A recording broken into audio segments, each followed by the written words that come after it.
Lincoln Productions.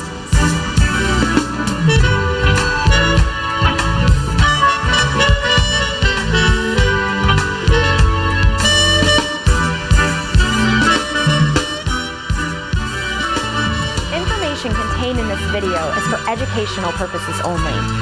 Everybody's financial situation is different, so some strategies covered in this video may not be appropriate for you.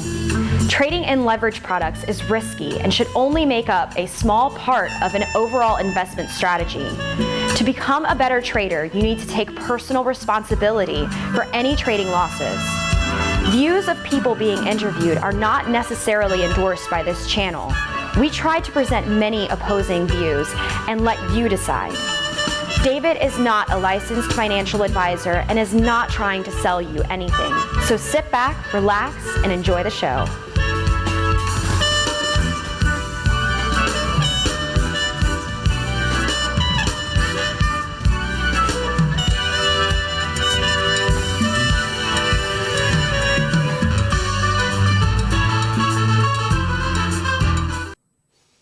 All right, so welcome to the show, and joining me today is Mr. Kim Klaiman. Did I pronounce your name correctly? Yes. Oh, good. Thanks so much for joining me, and I want to first of all apologize for messing up the timing yesterday. It was very embarrassing to me, but I'm glad you were able to accommodate me. Thank you for having me. Well, I wanted to just mention to you, just to sort of explain my viewers, most of the people that watch are interested in trading the VIX, so they have a range of knowledge levels. There are some people that are very expert in everything finance, and some people that are sort of just getting started. So I thought it would be interesting to have somebody on who is an expert in options to help give people a little bit of an intro to options, and also just to learn more about what you do. I was watching an interview with you from 2 years ago on Option Alpha, and it said you are from Russia. Is that correct? Yes, originally. Oh, nice. And now you're in Canada? Correct. Oh, Toronto. cool. Nice. How's the market been going for you today? So today is actually not too bad because we are trading non-directional strategies, so we don't really care which direction the market goes. So today is actually a pretty good day. We already booked one winner, and some other trades are also doing not bad.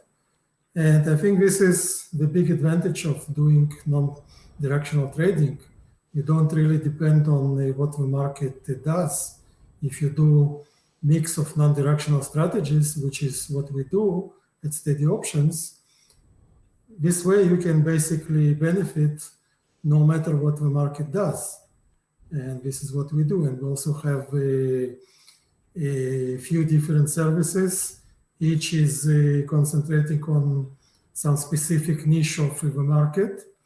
And this way, people have a way to diversify their portfolio. And again, not to be too dependent on the bear market, bull markets. We don't really care.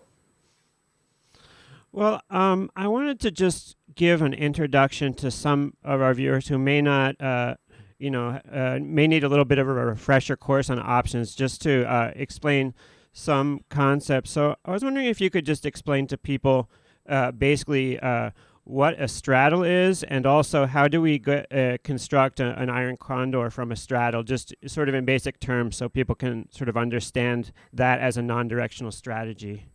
Right.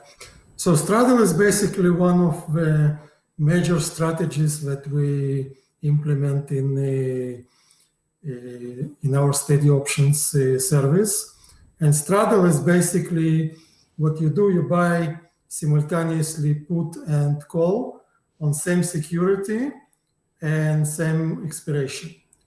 So when you buy put and you buy a call and you have position which has an equal number of puts and calls, you basically don't really care which way this stock or index goes.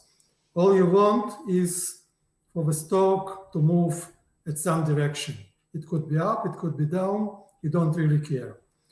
Now, the downside, of course, is that what happens if it doesn't move? So if it doesn't move, each day that passes, Straddle will lose money because of negative theta. However, specifically what we do at Steady Options, we don't buy just random straddles, we buy straddles before earnings. So if we know, for example, that a stock like Google or Apple reports earnings a week or 2 weeks from today, we will buy a straddle expiring after earnings. And this way, implied volatility will increase going into earnings, and implied volatility increase should basically offset any losses caused by negative theta. Now, of course, it doesn't always happen. I mean, it's not a holy grail. It's not like you guarantee to have a win. But the winning percentage of those pre-earnings straddles is very high. We have a winning ratio of about 75%. Oh, wow. And, yes, and when they lose usually very little. I mean, it's very rare to lose more than 7-10% on those straddles. Sometimes it could be 15-20%, but this is relatively rare.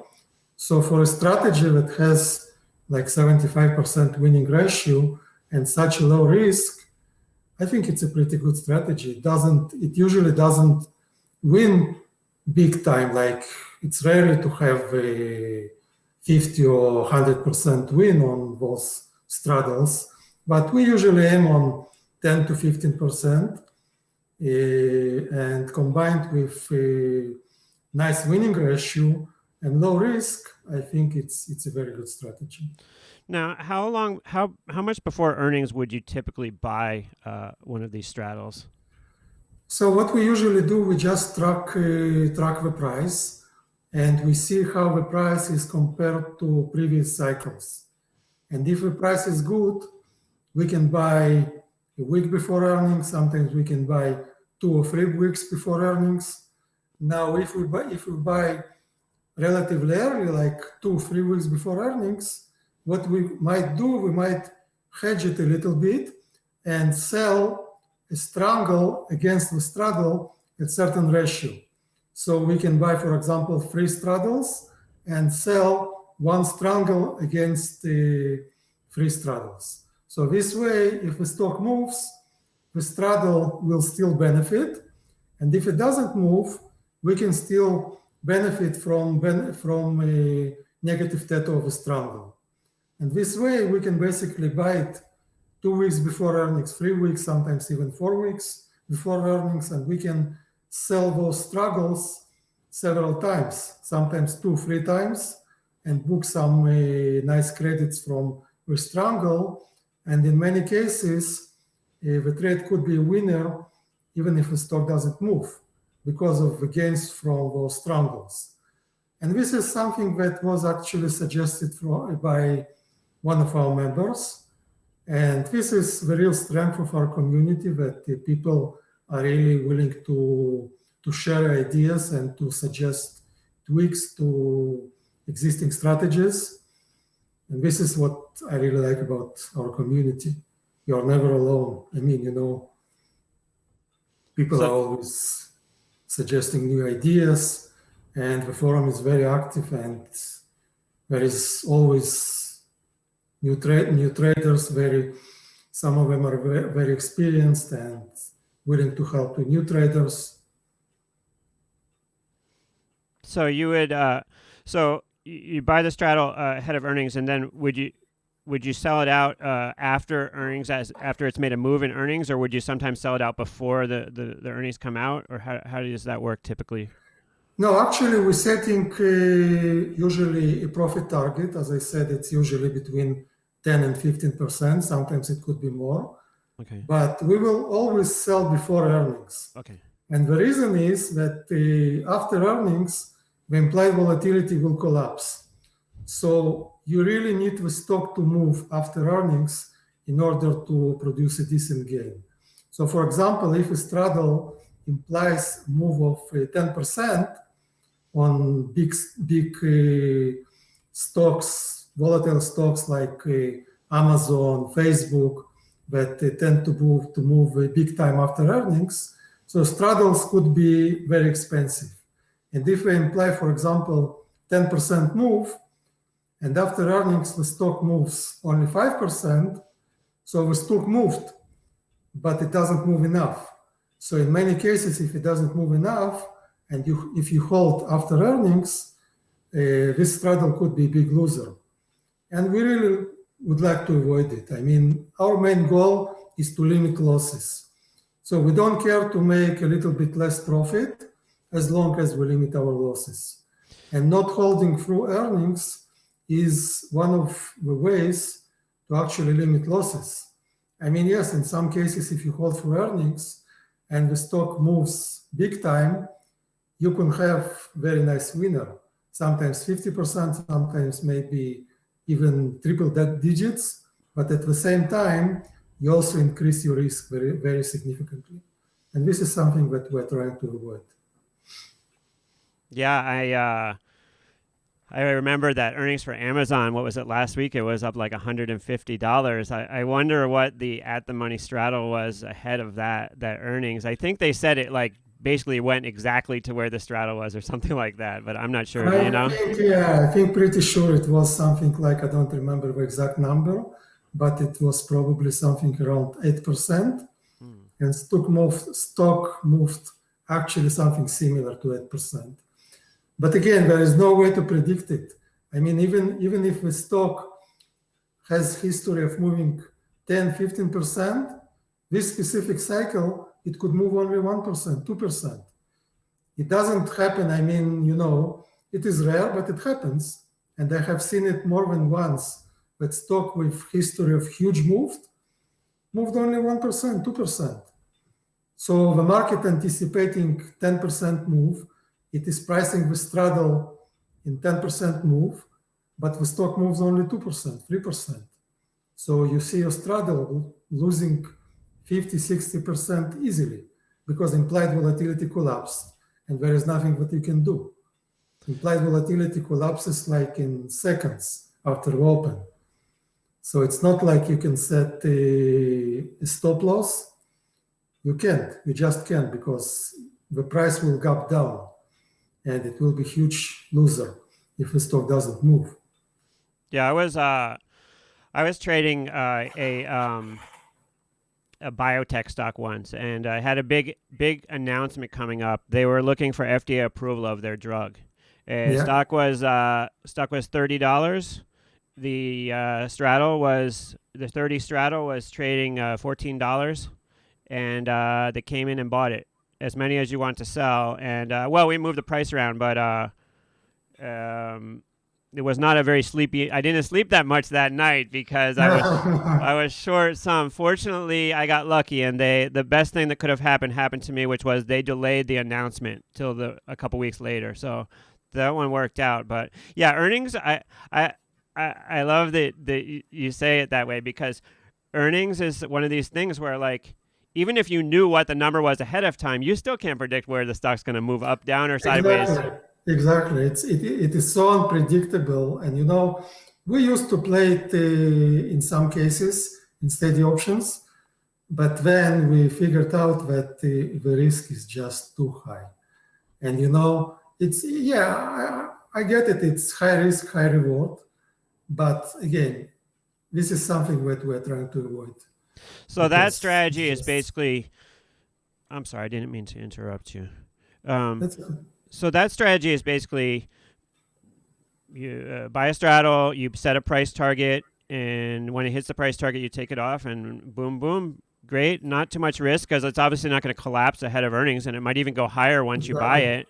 And then you're in and out, and then when the event comes, it doesn't matter to you because you're done already. So yeah. So actually, in some cases, we are able to milk the same stock few times ahead of earnings. Oh, wow. So if for example, stock is trading at $100 and we are buying 100 strike straddle, and when stock moves, let's say, to 105. So by that time, we are probably able to sell the 100 Straddle for a nice profit. But if we still have enough time before earnings, we can now buy 105 strike. Also Straddle 105 strike. And this way, I remember a couple of stocks that we were able to milk 3 or 4 times ahead of earnings. If you buy enough time before earnings, maybe 2 weeks or 3 weeks, and the stock starts to move, I remember stock like Home Depot, I think we did it 2 cycles ago, 3 times. Oh, wow. 3 times, each time like 15, 20%. That's great. That's like 50% total gain on the same stock in 2 weeks period. And with the risk so low, it's Well, that's what I really saw that separates you from a lot of the other like garbage websites out there. That a lot of these places are advertising these huge percent gains per week and this and that based on stock signals. But A, it's not true. And B, they're taking huge directional risk all the time. And they're relying on some technical indicator or something to accomplish it. But the first point is, I just don't believe these guys. They we have a boot camp and a team of 5 of us, and we each make 200% per week and blah, blah, blah. And yeah. I want, people need to be realistic about what they're doing and, understand what kind of risk they're taking, and the things that you talk about make a lot more sense to me. I wanted to ask you, so then we have a straddle. So how do we go from having a straddle to constructing an iron condor? So iron condor is basically, it's a completely different strategy. Iron condor we usually do mostly on indexes. Sometimes we do them on specific stocks that they follow certain pattern. For example, we did an extensive back test on Facebook, and we found out that Facebook, after earnings are announced, it might take a day or 2 for the stocks to stabilize, but once it's stabilized, it is usually trading in certain range for the next 5-6 weeks, and this is when we enter iron condor. Because for iron condor, you want the stock not to move, the opposite. You want it to trade in a certain range.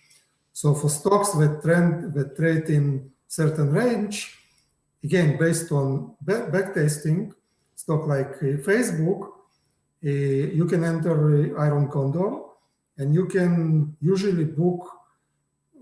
Our target on iron condor like this is usually between 25 and 30%.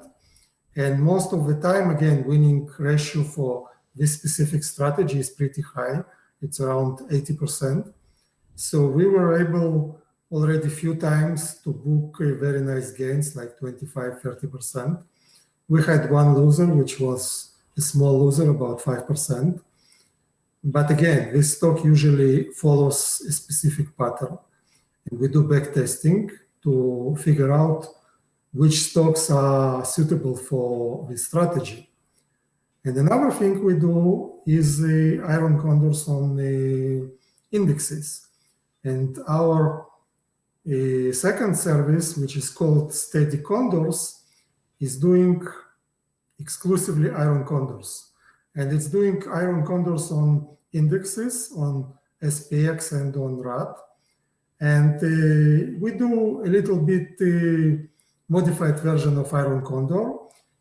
We modified it this way, but first of all, we reduce upside risk because we sell a little bit less calls than puts. And we also, the initial setup, we also hedge on the downside by buying some debit spreads and also some far out of money puts. So this setup is a little bit different than traditional iron condor. And the results were pretty good. We got 5 years average return of around 15% with pretty small drawdowns. And again, each return I think it has to be put in context of risk. The higher the risk, the more return you want. But when you know that your risk is relatively high, relatively low, then you're willing to accept returns that are also a little bit lower. So you're looking basically on a risk return. And again, 15% return for something that has pretty low risk, I think it's not bad overall. So, especially considering the low volatility that we had in the recent years. It went up this year a little bit, but in the previous years, volatility was like completely dead. And since iron condors, they are vega negative, so you want the volatility to be relatively high when you initiate them. And when volatility is low, when you get less credits, you have to do strikes which are closer to the money. And overall, it's not so good for iron condors. So still making about 15% in 5 years with such low volatility, I think it's pretty good. Sounds great. Well, let me describe your steady condor thing the way I understand it, and you tell me if I have it correct. So, if you're buying the condor, you're selling a strangle inside, and you're buying a strangle on the outside of it, the wings. But because of the skew to the downside, we know the SPX and all these indices have a skew since 1987 or whenever they put it in.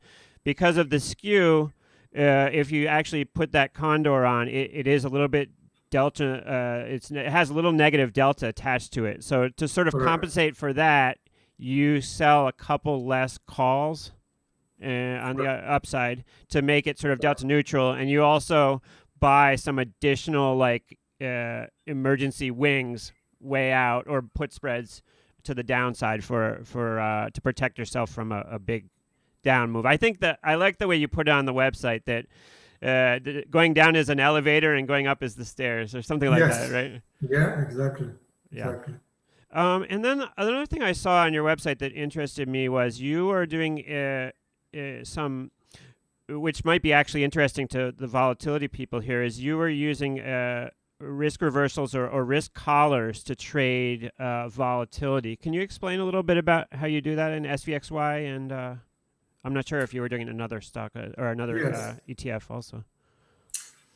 So basically, generally speaking, if you take ETF like VXX, which is tracking basically volatility. So if you are looking at chart of VXX, it goes down. It goes down over time.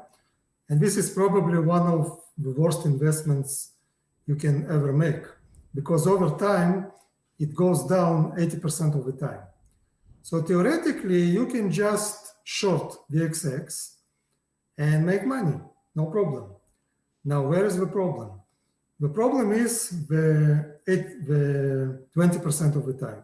So 80% of the time it goes down, but 20% of the time when it goes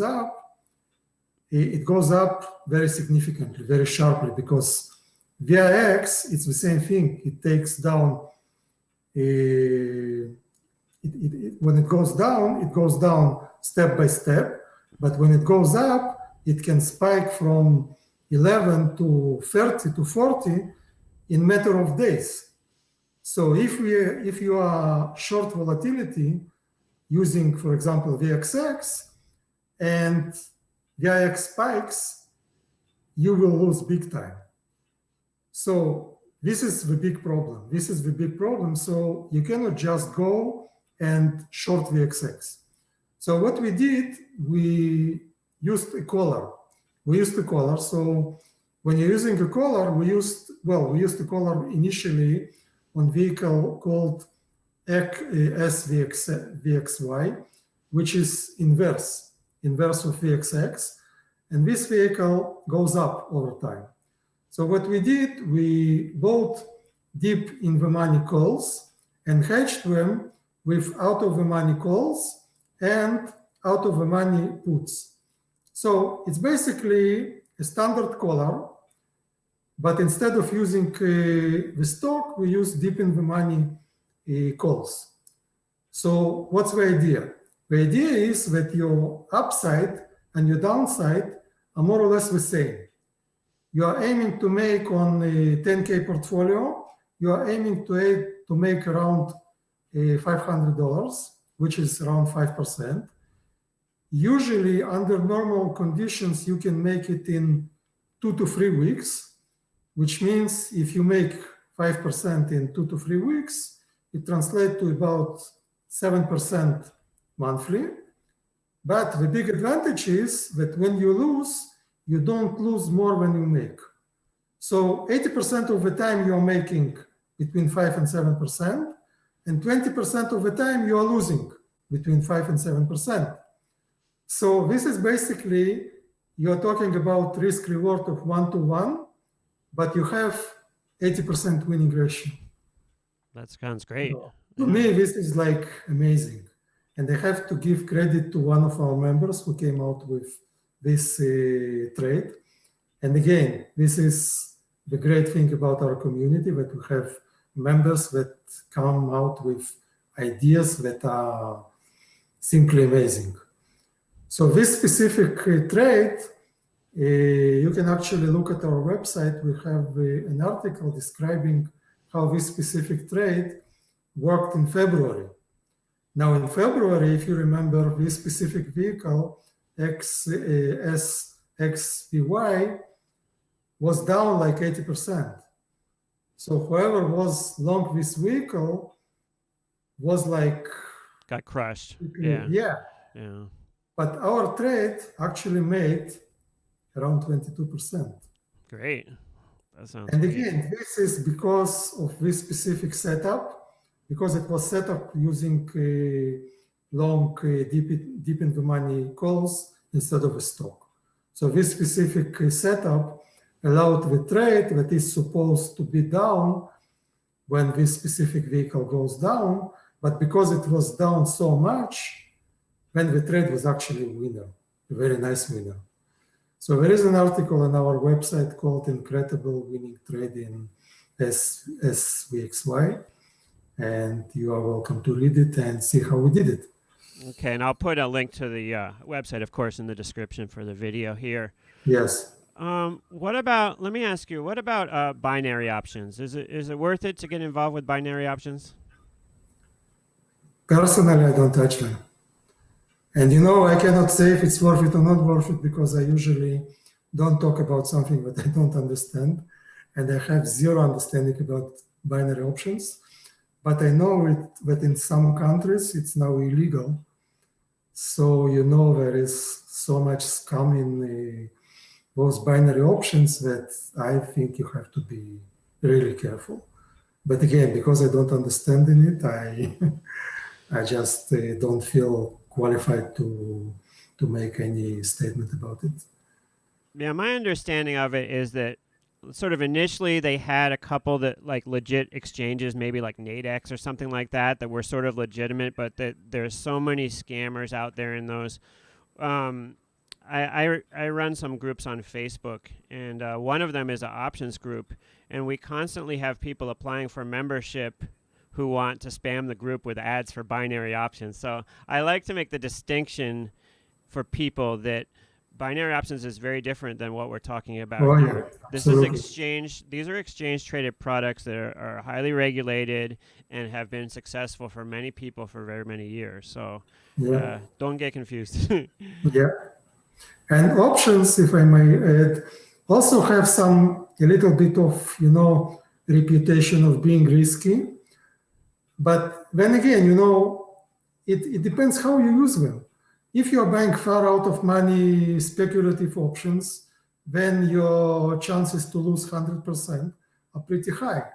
But if you're using them in a responsible manner, and I wanted to give just one example of strategy, which is called naked puts. Okay. So naked put, it's basically something that you sell a put on specific stock or index, and if the stock goes beyond the strike that you sold, you are obligated to buy the stock. Now, for example, if a stock is trading at $100, you can sell a put at strike of, let's say, $90. You get, let's say, for example, a $5 credit. And anytime that stock is closing above $90, you just keep the credit. So my question is, how is it more risky than just buying the stock? I mean, if you buy the stock, you pay $100. It goes up, you gain. It goes down, you lose. Now, if you sell 90 strike put and the stock goes down, you're still protected till it goes down to $85 because you got $5 credit below your strike price. So it gives you like 15% margin of safety compared to buying the stock. So if anything, it is actually safer than buying the stock. And yet many brokers still forbid to do it. Yeah, you have a great point. And I hesitate to bring up XIV because of all the negative publicity over XIV with Volpocalypse in February and all that. But many people were using that strategy. Were using this strategy last year, and what they did was they would sell out of the money puts in this XIV, and with the assumption to say, look, if it gets down to where these puts get, and I get assigned on my puts, I'm happy to buy it down there. But in the meantime, I'm collecting income until it gets to a price where I'm comfortable buying it. And so It was a great strategy for them. Now, of course, you do have to warn people on the upside, selling out of the money calls, the risk is unlimited. So in normal options, when you want to keep track of your units, because if you're giving away one option, you're generally giving away control of 100 shares. And to the upside, it can go to infinity. So theoretically, and so I always tell people, like, when they first start on options, start with like learning about buying them, and then, but selling options can be very profitable, but you want to keep track of your units, and you want to, like anything else, you want to see where your risk is. Yeah, it's all about position sizing. I mean, if you're willing to own 500 shares of Apple, don't sell more than 5 puts. If you're selling like 20 puts and the stock goes below your strike price, you will own 2,000 shares of Apple. You didn't intend to do it. You intended to own only 500 shares, but all of a sudden you now own 2,000 shares. So what I always say, one of the keys to successful trading is position sizing. Because position sizing allows you to lose, but still to stay alive, right? If you do position sizing of, let's say, 50% of your account, and you lose on this specific position 100%, then you just have lost half of your account. But if you do it with 10% of your account, and even if you lose 100% of this specific position, you lost only 10% of your account, which is not pleasant, but it's still not half of your account, right? Yes, I remember you were talking in another spot. I was watching you about how, which is a commonly discussed thing, but maybe not common enough, that if you lose 50% of your account, you have to have 100% to get it back, and the math works in such a way that that you have to be very careful about how much you're risking on any one trade or strategy, like you said. So if somebody wants to would want to get started on your website, what sort of money do they have to have, and how does it work? So it's first of all, we have free trial. We have currently 4 different services, 4 different strategies. And each service has a free trial of 10 days. And each strategy has different capital requirements. For example, steady options, you need at least $10,000 to start. Steady condors, you typically need 20,000. Anchor trades, you need 50,000. And pure volatility, you need 10,000. So, but many members, they actually start with paper trading. And what they do, they first learn the strategies, because, my suggestion to all members, no matter if they are new or they have already some experience, don't dive right away into trading. The markets will be there tomorrow, a month from today, a year from today. The markets will be there, don't worry. Just start slowly, start with paper trading, start with learning the strategies, and then it will come. Because the easiest thing, is to just start buying, because it's so easy. You just open a brokerage account, that's it, you can do it. But the thing that I'm trying to tell people, okay, you want to become an engineer. How long does it take? It takes 4 years, and another 4 years to become a good one. To become a doctor, 7 years, a lawyer, 7 years. Any decent profession, it takes at least 3 to 4 years to really, to study it. So why people assume that trading will be different? Trading is no different from any other profession. And if you're serious about it, if you really want to do it properly, then treat it like a business. Don't think that you just start and after 1 month or 2 months, you can make triple-digit returns. It just doesn't work this way. You might be lucky and you might have some few successful trades and you think, yeah, I'm good. I'm master of the trading after 2 months. It doesn't work this way. Just treat it like business. Understand that it takes time, like any other profession. And if you are really committed and ready to put the time and the effort, I'm not making any promises, any guarantees, because I think anyone who is making any guarantees in the stock market, he's just lying to you. You cannot make any guarantees in the stock market. You have to master the stuff. It takes time. And people telling on the internet on a regular basis that it is so easy to make 10% per month, 20% per month, 5% per week. So yeah, 5% per week, you put iron condor, weekly iron condor each week, no problem. You make 5%. The problem is what happens when it goes against you. And when it goes against you, it will erase months and months of gains. And this is the problem. This is what people don't understand. Yeah, exactly. Well, do you? Why did you decide to do a website as opposed to just trading for yourself? Do you enjoy interacting with the people and everything, or did you do you find it more fun to be running a option business than to just be a regular trader? Or what was your motivation to get started in the internet and all this sort of thing? Well, it all happened pretty accidentally. I started in 2011. I started to write some articles for Seeking Alpha. And, Seeking Alpha, how it works, they just accept articles from outside contributors. So theoretically, everyone can just submit an article. And if it's good, if it's helpful, it will be published.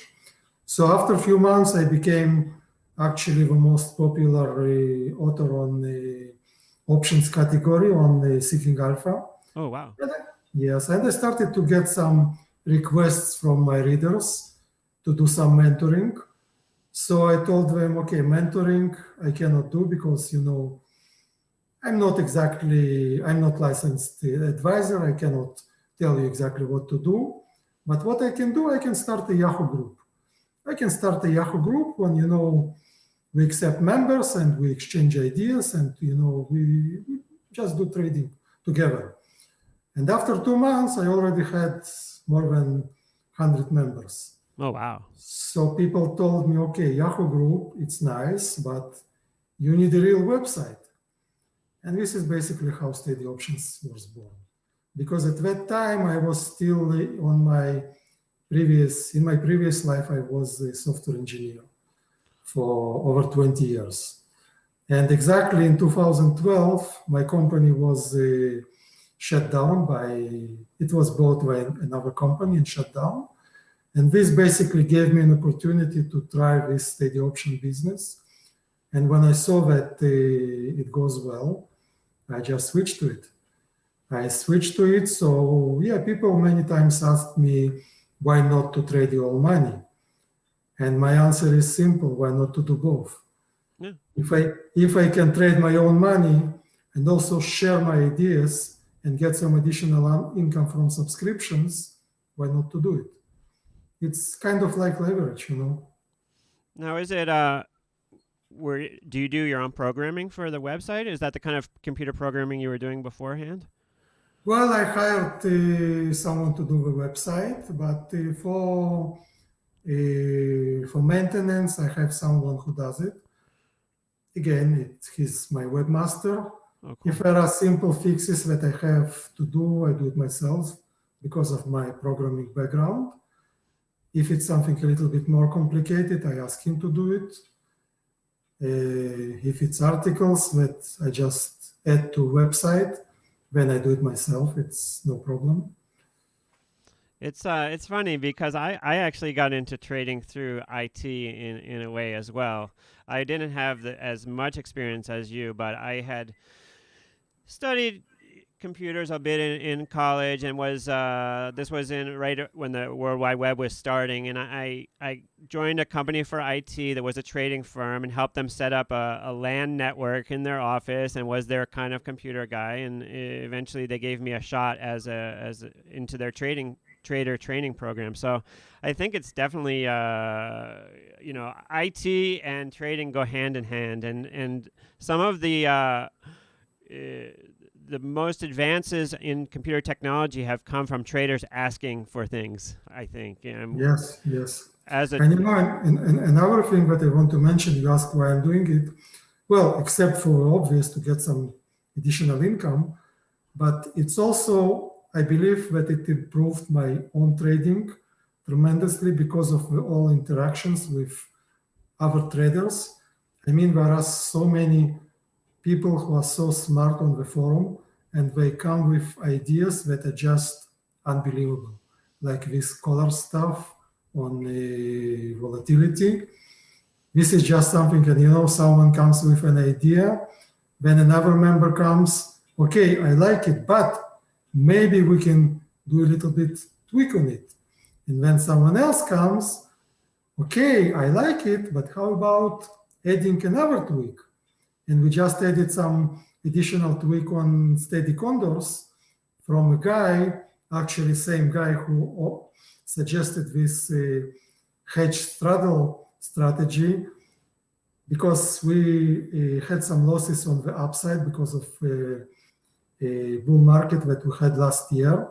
So some of our trades in steady condors were losing money because the market was just moving too strong and too fast on the upside. So he asked, why not to do some hedging on the upside in the same way as you do to the downside? So yes, it will reduce the losses a little bit, but at the same time, if the market moves really quickly on the upside, this hedge, which is a cheap hedge, it costs less than $100, but it can become very helpful in case the market moves up very sharply. And this is, again, I cannot even describe how helpful and how useful the forum is. And again, you interact with other traders, you improve your all trading, you get good new ideas. It's amazing. Yeah, it sounds like that's a key component to everything because first of all, it helps to have people around you who you can bounce ideas off of and give you confidence, and who you can see making money around you. That sounds like a great thing. A lot of our traders, when I was working as a professional on the floor during bull markets, they would be long options somehow. They whether it be from straddles or just in their overall positions, they would be long options. and they would lean a little bit long on delta, and their rationale was, okay, well, if it keeps going up like this, I'm long a little delta, I'll make some money on the delta, but if things crash, volatility will explode to the point where the option prices will go up enough so that will offset my long delta, and I'll have the bullets if it goes down to protect myself. So it's harder as a retail person than it is being a floor trader to actually hang out long a bunch of option premium. It's easier to finance your decay if you're actually a market maker because you have the order flow going back and forth enough to help you finance your decay. But as a retail person, unless you have a very specific strategy like your long straddle one, it can be hard to just hold on to net long premium for periods of time. At least I found that. Yeah, well, even a strategy like straddles, which are supposed to be non-directional, if you have some specific opinion about specific stock, or just think that over time stocks go up, so you want to be a little bit long delta, you can always do it. So for example, if the stock is trading at $100, so instead of going with strike of 100, you can always construct it with 99. So you are a little bit long delta. And again, as you said, if a stock continues to go up, then you benefit from long delta. If it goes down many times much faster than it goes up, in which case implied volatility will go up and compensate for you being a little bit long delta. So you can always do it, yeah. When you have that long straddle strategy on, would you ever consider, like, let's say you're along the 100 straddle and the stock goes way lower, let's say it goes to $80 or something, would you ever consider, instead of just taking the straddle off, just buying some shares of the stock to kind of like flatten out your delta that way? In hopes that like maybe it returns back to 100 and you're able to scalp the stock out or something like that? Or is that complicated too much? No, you can definitely do it, but we do it a little bit differently. We just roll the puts to lower strike. So the goal is, as you said, to remain more or less delta neutral in case the stock reverses, so you don't lose your gains. So this is the goal. How you do it, as you described, you can buy the stock or you can roll the puts.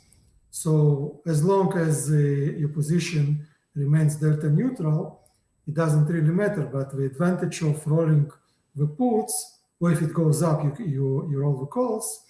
The advantage of it is that it requires less capital, because buying a stock it could be pretty expensive. So, good point. Yeah, good point. Yeah. On the other hand, of course, buying a stocks are usually, not always, but most of the time, are a little bit more liquid than options. So if you have enough capital, so hedging with stock could be not a bad idea if margin is not an issue. But if it is, and capital is an issue, then doing it with options, I think it's a better idea in terms of capital. I noticed I was reading on your website, I noticed there was a guy offering managed accounts. How does that work? He said, like, if you have $120,000, you can they will manage your account for you. Would they be doing similar strategies to what you are doing, or is it a separate sort of thing? Yeah, so this is basically this guy. It's actually two guys. One of them is Chris, and second one is Jesse. So those guys are from investment firm called Laurentine, and they are kind of our business partners, because one of the reasons is that I have been asked many times why I don't offer auto trading. So auto trading is basically like managing money. So there is a document by SEC that says that in order to do auto trading, you have to be registered investment advisor. Because auto trading is basically like managing money. You give the guy authorization to make trades in your account, and it's exactly like managing money. They call it a different way, but it's the same thing. So I told them, I'm not an investment advisor. So for me to do auto trading, it's like managing money. It's basically illegal. So you can ask how so many newsletters still do it. Well, they do it till they're caught because it's basically illegal.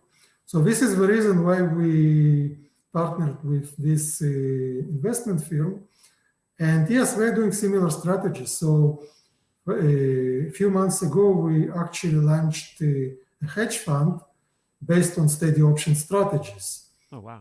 They are also managing another strategies like anchor trades. So yeah, they are basically managing same strategies, and they are allowed to do it because they are investment advisors, and I'm not. So that's like for people with a bigger amount of money that feel comfortable giving it over to someone else. What was the other second website or second company you mentioned that also does that? You said another name of a company a second ago. Company that we are partnered with? No, you said there was another company that also uses those people to manage customer money. I don't know. Laurentine? Yeah, maybe it was that. Yeah, Laurentine. Laurentine is the firm that we are our partners. So we have Chris Wells and Jesse Bloom, who are investment advisors from this firm. And if someone is interested to have their money managed, they can just contact them. Their contact information is on website, and they can talk to them and see how they can help them to achieve their goals. So you think? Do you think this is a good market for trading now? Do you think it's good that we stopped going straight up on February and we're kind of like in a different phase right now? It seems like it would be good for you because we're sort of in a way range bound now. So it seems like it would be a good time for non-directional strategies right now. Yeah, so it depends on strategy. For example, in 2017, it was a very low volatility. So for strategy like Straddle, it was actually a pretty good year because the prices of straddles, we were able to enter at very low prices. Pretty low, Now the prices of straddles are usually a little bit higher because the overall implied volatility is higher. However, for strategy like Iron Condor, 2017 was not a very good year because the markets went straight up. So now it's a little bit better environment for Iron Condor. But then again, because we are implementing a mix of strategies and not just one strategy, so we kind of don't really care. I mean, in market like 2017, straddles will do very well. In current market, Iron Condors probably will do a little bit better. But because we have both and we have also butterflies, we have some other strategies. And this is, I think, one of the things that we are doing different from most other newsletters, because most other newsletters, what they do just one strategy. Most actually concentrate on Iron Condor. And Iron Condor, it's an excellent strategy and it can do very well. The problem is that, again, you can, in one bad month, you can give up months of gains. This is the big problem in Iron Condor. So this is why we're trying not to be focused on only one strategy, but kind of balance our portfolio. So what is your, I was looking you up online. What is your connection to Israel? Are you part of Israeli? I saw all the Israel everywhere. Yeah, actually, as I said, I was born in Russia, but I was raised in Israel. Oh, wow. I actually lived in Israel 22 years, and then we moved to Canada. Oh, wow. My father has been one time, but I've not been able to go yet. But he said it was a beautiful place. He went to by Sea of Galilee and went all over the place. He said it was pretty cool. Yeah, it's very different from North America, completely different mentality. You like it or you hate it. Yeah, I think actually some of those binary. I think Israel is one of the places where they did outlaw binary trading. I think Yes. it was like Yeah. a lot of guys there were doing it, and they got rid of it there, which is Yes. good. Which is good. Yeah, cool. Well, listen, I really appreciate you, coming on, not really knowing me or anything, because I know it's a little frightening sometimes, even doing live. But I think will benefit people because a lot of people are interested in getting into options and they just don't know where to start. And it really sounds to me like your website is a great place to start. Now, can people come on and you said there's a period where they can kind of check out the forum and stuff like that, like a trial period? Yeah, 10 days. 10 days. Each service has a 10 days trial. So people can just sign up and they are not charged before the end of the trial.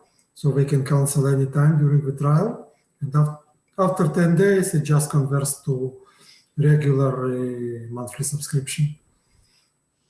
Cool.